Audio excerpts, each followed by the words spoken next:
Nesta noite, algo se moveu no escuro. A princípio achei que fosse minha mente pregando peças, como tantas vezes já havia acontecido. As semanas ali, trancado, foram como uma série de pequenas mortes diárias, apagando partes de mim que talvez nunca mais voltassem. A cela, com suas paredes úmidas e frias, era o único mundo que restava, um buraco profundo embaixo da terra, onde a luz do sol parecia uma lembrança de um sonho distante, quase infantil.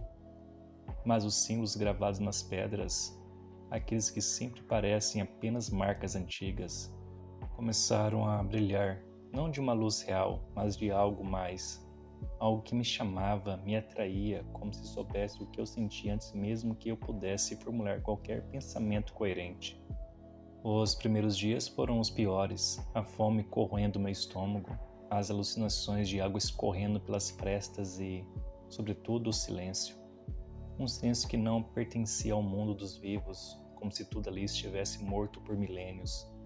Mas naquela noite o silêncio não estava mais vazio, era denso, quase vivo.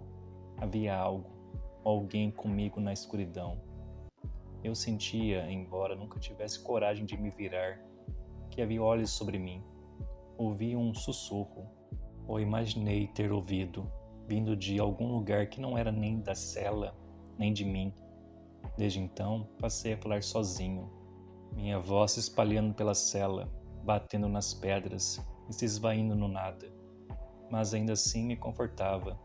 Comecei a fazer perguntas, esperando respostas. Elas nunca vieram, mas de algum modo sabia que eu era escutado. Aquela noite foi a primeira vez em que percebi o que acontecia dentro de mim. Não havia demônio, não havia entidade, e ainda assim o mal se fazia presente em cada pedaço do lugar. O tempo já não era uma medida confiável. Eu sentia que a cada segundo que passava, me afastava mais de quem eu havia sido. As paredes carregavam inscrições que antes eram rabiscos indecifráveis, mas agora me sussurravam verdades antigas, segredos que eu não deveria conhecer. Comecei a entender o que aquelas palavras diziam, e com o entendimento veio a sensação de que algo ou alguém estava me esperando. Porque fui condenado, esse pensamento vinha e ia, fugindo pela fresta da minha memória. Não lembrava mais se o crime fora real ou se o próprio conceito de crime tinha perdido sentido ali. Quando fecho os olhos, sou transportado para um lugar além das paredes do calabouço, um campo aberto, em algum ponto entre o que já foi meu passado e o que jamais viverei. Às vezes me vejo em uma casa que nunca conheci, com pessoas cujos rostos me parecem extremamente familiar, mas cujo nome nunca poderei dizer. Esses devaneios se tornaram mais frequentes. Não eram sonhos, eram algo mais real do que o lugar onde eu estava, mais real do que o momento presente, mesmo sendo construídos a partir de um tempo que não existiu. Tentei ignorá-los, focar nas paredes, nos símbolos, nos rabiscos que lentamente deixavam de ser rabiscos e se tornavam vozes. Mas tudo parecia parte de um jogo maior, um jogo de que eu fazia parte, mas do qual jamais poderia conhecer as regras. Eu sentia que o fim estava próximo. Não sabia como ou quando, mas sabia que o lugar exigiria algo de mim. Mais cedo ou mais tarde, as paredes me consumiriam. A sensação era de que o lugar tinha uma fome profunda, antiga, que se nutria de mim, ou talvez de todos aqueles que antes de mim também ficarão aqui, e cujos nomes estavam gravados no chão.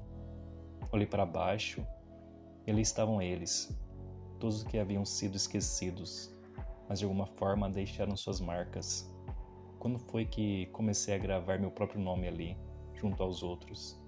As unhas quebradas, o sangue seco nas pedras. Tudo indicava que eu sempre soubera o que viria a seguir. Nas horas que se seguiram, perdi a noção de mim mesmo. Não sei dizer o que eu fiz, nem o que aconteceu ao meu redor, mas o brilho dos símbolos que antes me pareciam uma ilusão tomou conta de tudo.